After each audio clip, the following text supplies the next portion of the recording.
We're celebrating and learning history from Mr. Kenny Gamble. We're going to talk about the 70s. What made Philly International stand out from competitors like a Motown? Well, Motown was really our blueprint. We learned from Motown. That was our inspiration. And I think the difference in the Motown area and the Philly International area was technology, stereo, because FM was in when Philly International started rolling. Motown was basically, it was AM radio. So, and we all know that FM radio with stereo has got a totally different sound. And with the orchestra, the arrangements of the orchestra that we had, I think it really, it lended itself to stereo listening. You could put trumpets on one side and strings on the other side. It was good for the sound of the music. But I think what made it all stand out the most was the quality of the songs. We had some great partners, great writers. I mean, Tom Bell, Linda Creed, with the stylistics. I mean, you just can't beat those songs. People Make the World Go Round and Stolen Love with You. You just can't beat those kinds of songs. And many, many more. Linda Creed was an excellent writer. You got McFadden and Whitehead, who was, I mean, God, these guys were tremendous writers. And you had Bunny Sigler, who's just a great performer and a great writer. And then, on top of that, you had Sherman Marshall, you had Charlie Boy, Bruce Hawes, and Joe Jefferson, who wrote all those great songs for the Spinners, and Mighty Love, and Sadie, and all of that, and then you had Gamble and Huff, and we competed against each other. And Huff and I, hey, listen, we had to work hard to compete with these guys, because, we had to come up with, like Lou Rawls, the first time we took him in the studio, we had a big hit with him, which was really our goal. And, You'll Never Find Another Love Like Mine. That was really like tailor-made for Lou Rawls. And that's what we used to do. We used to write for people. Instead of just writing songs, we would write songs for specific artists. And I think that made a big difference. That made us stand out. So we were blessed. One of the biggest musicals on Broadway is the Motown musical. Yes. Do you see the Philadelphia International story coming to Broadway? Well, we've gotten a lot of phone calls from a lot of people who are interested in doing the Philly International story in a theatrical setting, And so I think Motown, once again, is the blueprint. Motown is opening doors that it opened doors in the record industry. I have all the respect for Berry Gordy. You know what I mean? And in fact, we were in New York.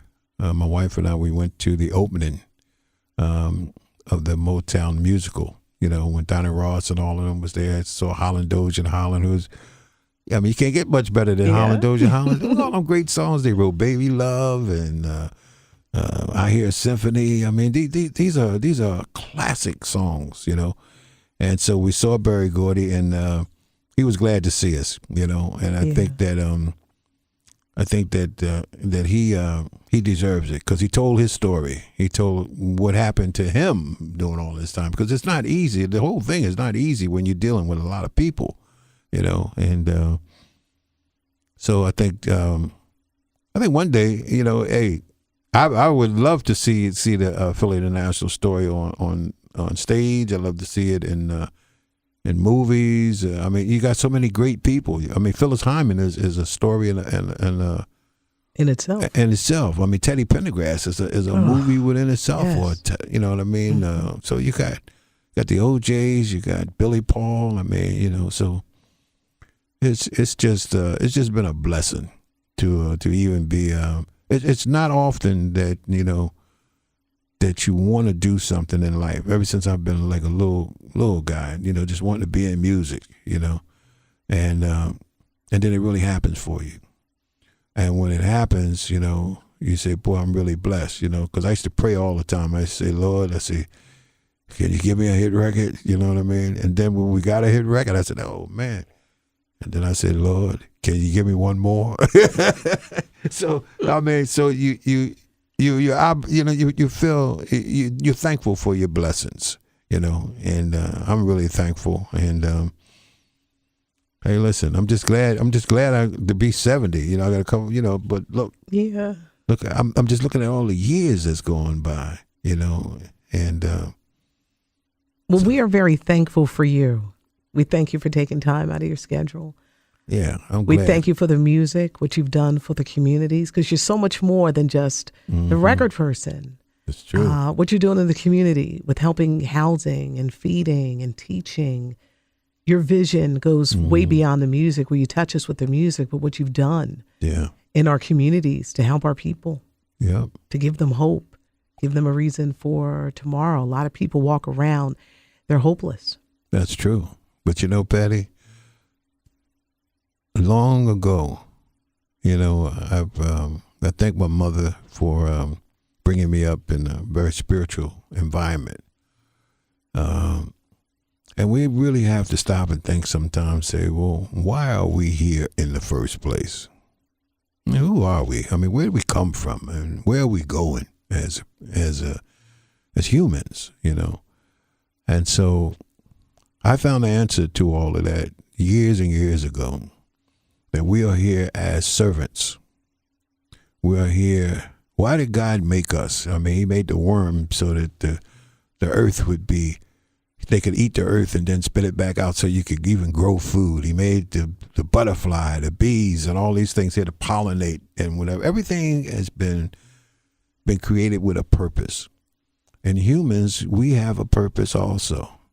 And it's not just to write music or to be a disc jockey or whatever. That's not all of it, because there's a responsibility that comes with you and myself. If you are a disc jockey, you got that microphone. That microphone is touching millions of people everywhere, all over. So it's what you say out of your mouth that can uplift people. And how do you uplift humanity? Because we're only here for a little minute. I mean, look at all our good friends that are gone. Yeah. So that's only to show us that, hey, listen, it could be me or you tomorrow. That's right. What are you going to do with your life? So I made a decision on that a long time ago, you know, and that I wanted to do something good. I wanted to be an asset to our community, and so with Universal Companies, along with the great group of people that we have working there with Raheem and Shahid and God knows.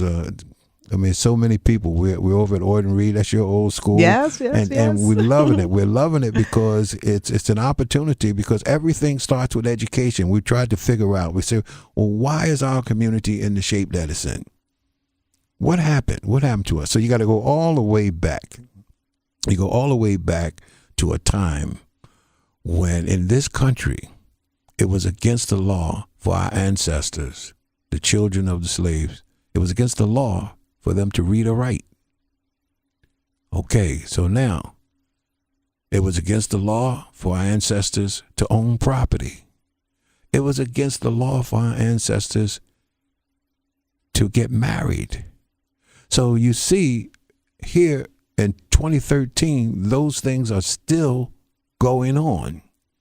When you speak about, well, why is there so many broken homes? Because it's part of the culture that was set up for us. So we have to mend that. We have to fight against that and be able to talk about how we should love one another, you know, and family life, you know, like family reunion. I mean, that was a good one. Yes. Yeah, the OJs, you know, Yes. so that's a good one.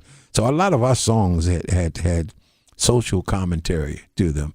And then you got to look at education. You say, okay, here's the people who against the law for them to read or write, but there was a time when if they caught you reading or writing, they might even hang you.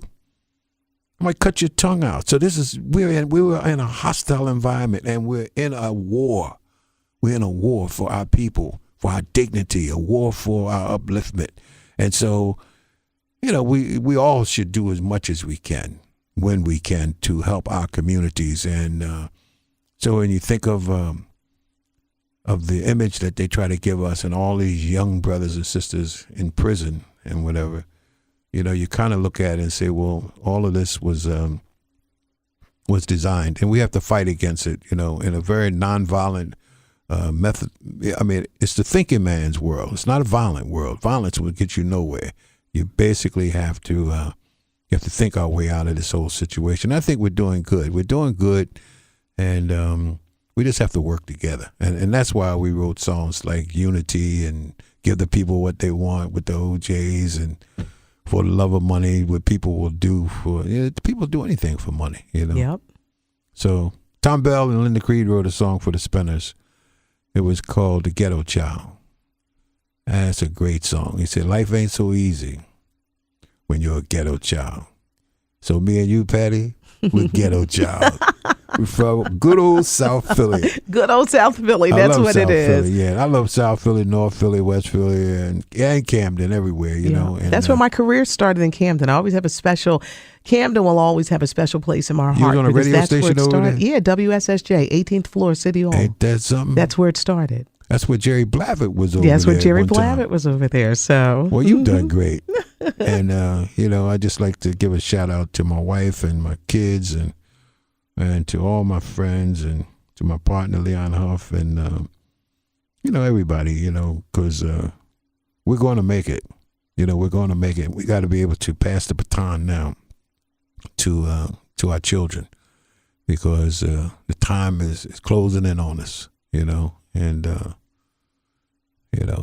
I'm glad I'm 70 years. I'll be 70 years old. Let me put it like that. Hey, that's an amazing situation as it is. Because who would ever think that I would be 70 years old?